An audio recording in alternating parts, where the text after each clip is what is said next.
friend to the stage and take us to the next part of the program. So please, everyone, welcome Christian Kaufholz. He is a Global Leadership Fellow with the Global Plastic Action at the World Economic Forum. So thanks for being with us today. Nice having you.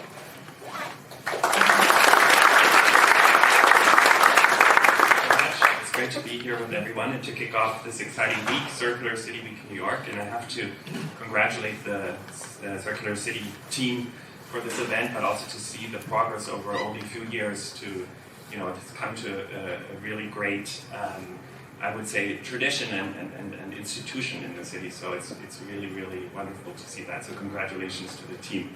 Yes, my name is Christian Kaufholz. I'm with the Center for Nature and Climate at the World Economic Forum and represent our resource circularity pillar. I do work a lot on the plastic issues, so the comment before about your kids' plastic toys being everywhere and plastic being omnipresent resonates, and of course that's a key challenge among many we face in the circular economy.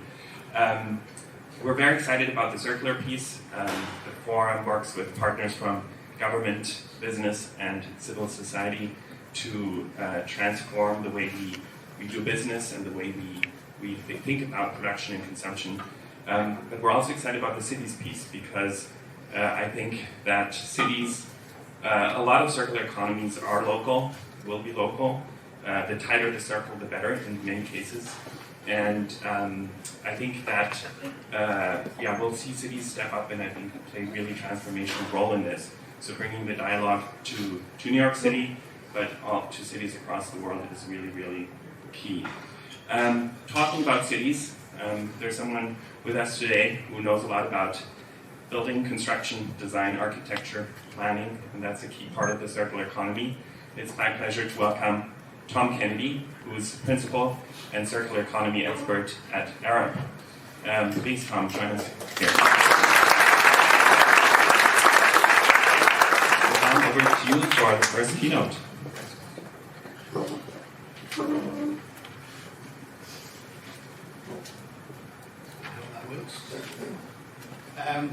The first thing I'd say, I never like the word expert. I'm an engineer. An expert is a has-been or a drip under pressure. I would rather not. So, but I know what you mean. I would say as well that listening to NYSERDA there, that's quite an act to follow. Right now in New York and in the other cities, and I'll get onto the title in a minute because Imka's already given me some grief about it. But it's about leadership at the moment, and it's about what are we doing to change, not waiting for somebody to tell us, now you have to. There's no legislation yet. So it's about what do we do? How can we take the leadership role, whether it's buying alternative materials, as we were saying there, and trying, they may not be the least expensive, but their impact is better. So how do we look at what value, how do we count for value? It can't be on value, right? So I think that was a fantastic opener and has made me think and change a little bit about what I'm going to say now. Hard act to follow. Appreciate that. The event is obviously Circular City Week, New York. And I changed it a little bit to say it's the New York Circular Cities Week. Because the things we learn over this week should not be restricted to just New York City. It's an opportunity for New Yorkers to go out into the world and make a difference. Put your footprint over somebody else's and say, there's a better way to do this. We should be thinking in different terms. That takes courage, but courage is required for change. Otherwise, we just sit back and things happen around us. That's not leadership. So I would say that, sorry, Imka, for changing the title. It was last minute as well. A little bit of trouble. But about the longevity of this, I need to accelerate through this a little bit. Longevity of this, I've seen over the last 4 years working with Tona and Imka that we've had enthusiasts show up to the events. Not as many events as we have this week, but we've shown enthusiasts and they've become practitioners. And then the practitioners have become experts or implementers. And then the implementers have become leaders. And so if you're wherever you are on your journey, you can always do better. There's always more to learn. I've learned this morning just from being in this room. So I would say keep an open mind, and leave your knowledge at the door and soak up what you hear. Let's just move on. So, just to recap, can we go back just because there's a question that I didn't forget to. So, the question I'm going to pose to you today is, now we've done all the research, what's next? And then we go in, so there's a ton of data, science out there, there's a ton of data, there's a ton of economic principles that will help us understand what our implications are, what our supply chain actually means to us, the value of supply chain. The last 2 years have taught us that supply chain is a big deal no matter where you are or what you do. So what does our value chain look like? How are we thinking in those terms, not just in, as we heard a minute ago, what the bottom line dollar is? What's the overall value of the supply chain? We've even worked out, not we, but we as a community have worked out, where do our greenhouse gases come from? Who owns them? How are they deployed? How are they split? And where are they emitted from? So we've got a roadmap of saying, if we were going to use GHG as our roadmap, this is more or less where we would do it. And this is like the science part of it. It's available to us. We don't have to go and reinvent this wheel. It's available to us. Next slide. Ellen MacArthur Foundation, shout out. Last year worked out, maybe even with a bit of help from us, the volume of GHG we have. And this is all from their website. There's no proprietary shares here. This is all website based. 51 billion tonnes are greenhouse gas emissions. 28 through decarbonisation can we get rid of. 13 through choices that we make. But 20%, and this is why circular economy is important, 20% will be through circular economy. In the choices we use, the choices we make to reuse, think about things differently, the choices we individually, corporately, society takes about what we want our future to be. Next slide. Even WEF got in on this. So this is the Global Risk Report. So if we wanted to prioritise things and say, oh well, I'd rather prioritise this. This is global risk to our society. Number 1, climate action failure.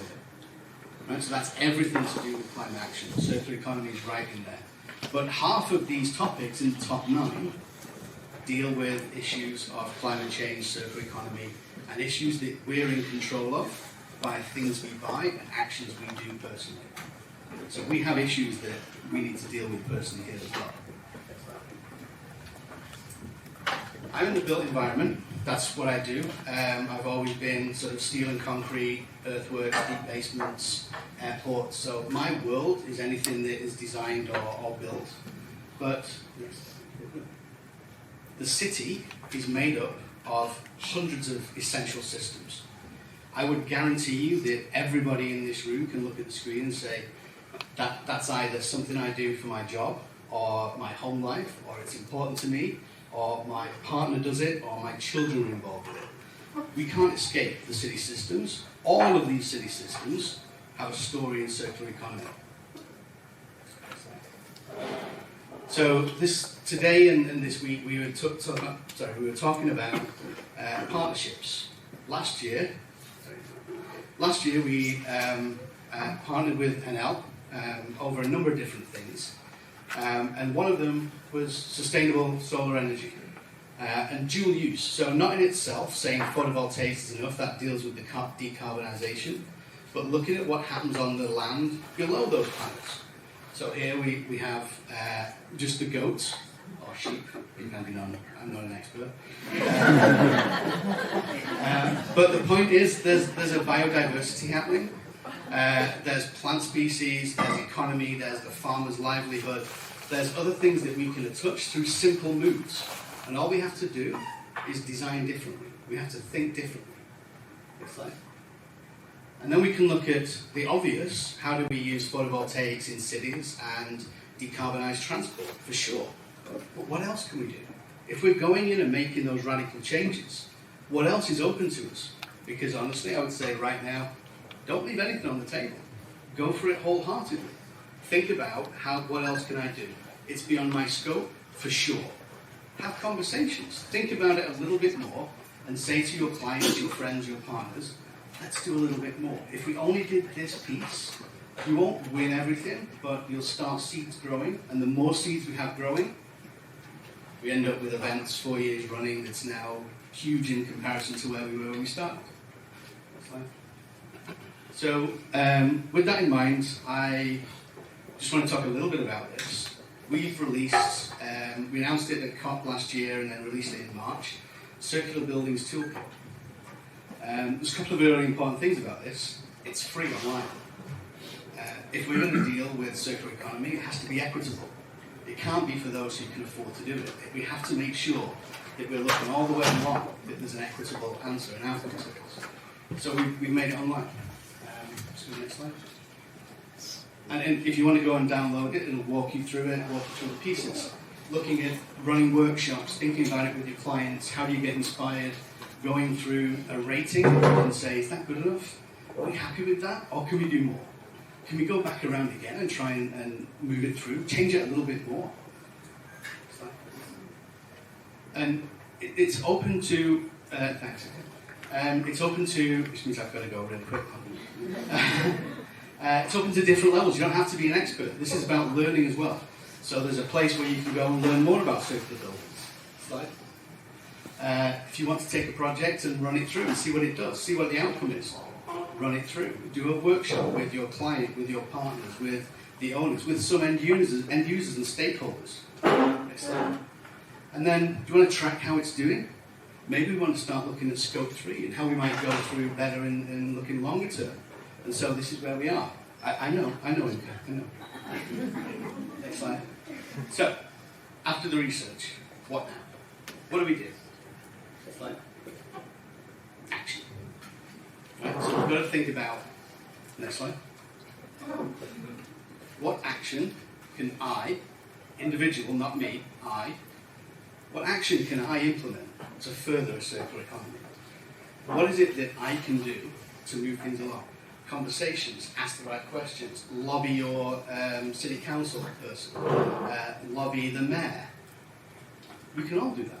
We're members of one of the biggest cities in the world. Still. So what can we do? We can do more than just sit and wait for things to happen around us. With that, slide. Thank you.